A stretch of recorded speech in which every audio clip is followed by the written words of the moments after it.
मंदिर में पता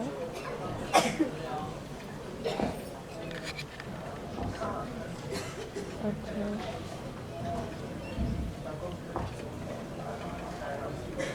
हाँ शिकागो अलग कर दिया जाए।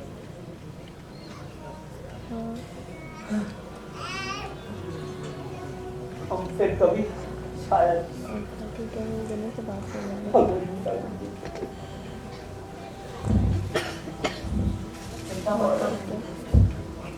चिंता मत हाँ ठीक है हाँ हमारा ये दृढ़ विश्वास कभी खत्म नहीं होगा। हमारे गुरु और नीच का आशीर्वाद सदैव हमारा साथ रहेगा। हमारे गुरु महाराज ने हम पर इतनी बड़ी कृपा करी कि हमको इस जेल में ही दीक्षा दे दी। अब हम इनके महामंत्र का प्रचार करें इस पूरे विश्व में। हरे कृष्ण महामंत्र चाहे हम साथ रहे चाहे अलग, सदा सदा इस महामंत्र का प्रचार करेंगे। दोस्त विश्वास करें तोड़ना।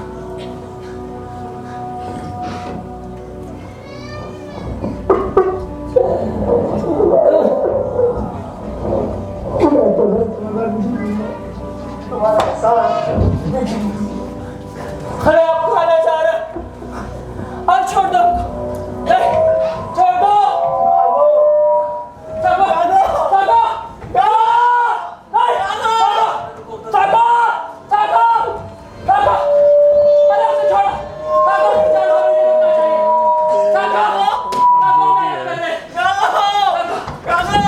उन्होंने एक बार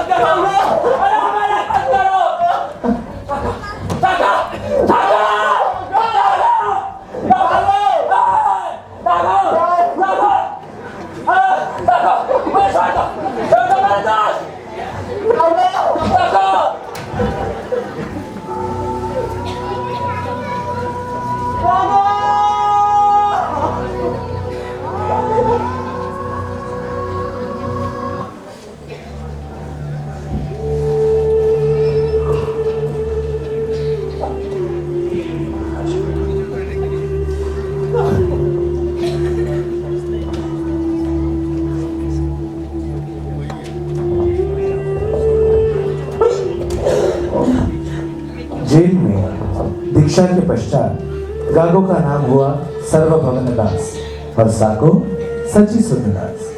कोर्ट के निर्णय के अनुसार उनको बाकी की सजा साइबेरिया की जेल में भेज दी गई।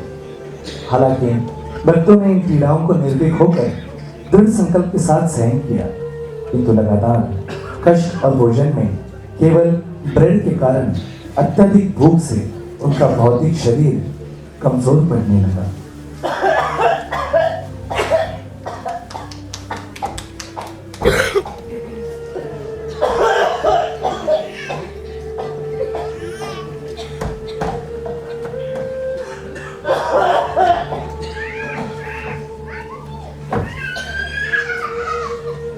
धीरे धीरे दिन बीतने लगे, लेकिन सच्चिदानंद प्रभु की शारीरिक दशा बिगड़ती गई। उनका जीवन अब कुछ अंतिम महीनों के लिए ही था और उनके साथ एक कैदी ने हमें बताया साको बहुत बीमार थे। स्नान घर तक जाने के लिए भी वो असमर्थ थे, किंतु फिर भी प्रतिदिन वो 16 माला का जप अवश्य करते और कृष्ण के बारे में बात अवश्य करते। पहले मैं भगवान में विश्वास नहीं करता था, लेकिन उसके संगति के कारण मेरा श्री कृष्ण के प्रति विश्वास हो गया। वो हमेशा खुश रहता था, कभी भी दुख या पीड़ा का अनुभव नहीं करता। जब भी मैं उसके सेहत के बारे में पूछता, मुझे उनके शरीर और आत्मा के अंतर में उस तत्व और विषय के बारे में बताना शुरू कर देगा। एक दिन सुबह के समय उन्होंने मुझसे कहा, शिखा छोड़कर बाकी सारे बाल मुंडवा दो। एक साफ चद्दर की धोती उन्होंने बांध ली, अखबार के बने कागजों की उन्होंने माला पहन ली।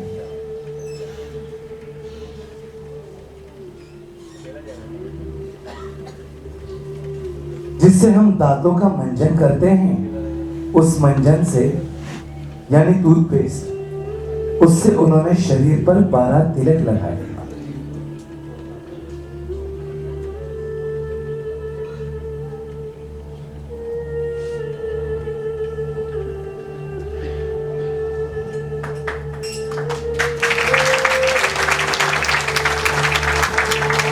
और फिर योग स्थिति में बैठ गए और अपना जप प्रारंभ कर दिया।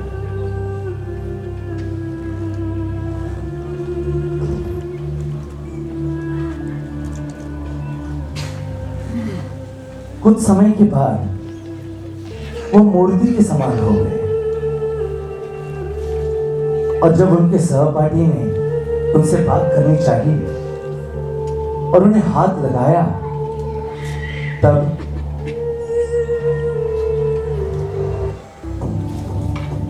उन्होंने पाया कि वो इस संसार में नहीं रहे। किंतु यहां कहानी खत्म नहीं होती। श्रील प्रभुपाद जी कहते थे कि जो पूरे जीवन भर पुस्तकों का वितरण करेगा, चैतन्य महाप्रभु स्वयं आकर उसे अपने धाम ले जाएंगे। और प्रभुपाद की वाणी को सत्य करने के लिए महाप्रभु को आना पड़ा।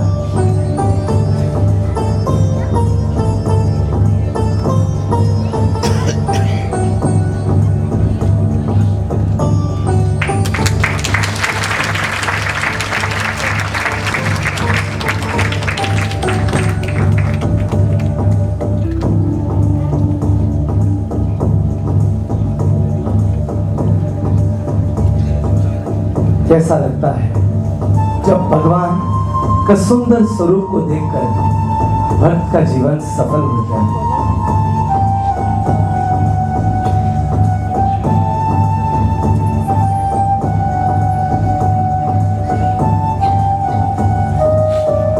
चैतन्य महाप्रभु ने प्रेम पूर्वक उन्हें अपने गले लगाया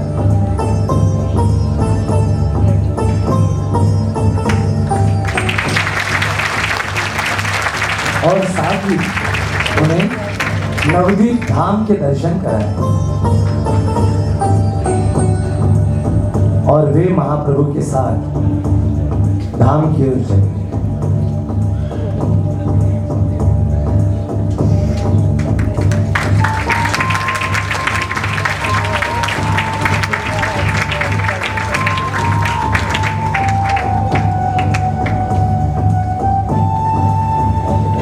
भक्तों के साथ अभद्र व्यवहार तथा सचिसुत प्रभु जैसे भक्त की मृत्यु ने रशिया में इस्कॉन को मान्यता दिलाने में बहुत महत्वपूर्ण योगदान दिया।